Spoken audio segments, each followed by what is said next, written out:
Bună ziua, micii mei prieteni! Astăzi vă prezint Pățaniile lui Păcală.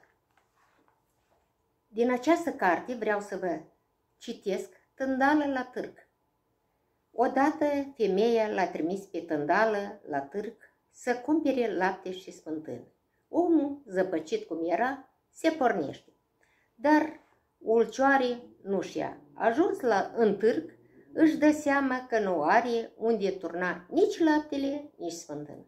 Atunci Tândală nu chitește mult, își ia cușma din cap și, apropiindu-se de o femeie ce vindea lapte, îi zice: "Răstoarnă, mătușă, ulciorul aici." Femeia, uitându-se mirată, turnă în cușma lui Tândală laptele și își primi banii.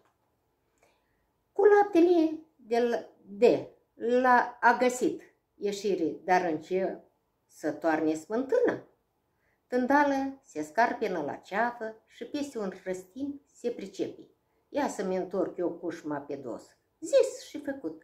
Apropiindu-se de o altă târgoviață, îi zice: "Ia toarnă, femeie, smântâna aici." Vânzătoarea îi tornă smântâna în căciulă. Bucuros Tândală, hup, zdup, o croi cătinel spre casă. Nevasta îl aștepta la poartă și, văzându-l că vine doar cu smântână, i-a zis: "Bre, Tândală, dar laptele unde-i?" "Iată-l, femeie," apucă vorba Tândală și întoarce cușma pe dos. Smântână huștiuliuc și se varsă toată pe jos.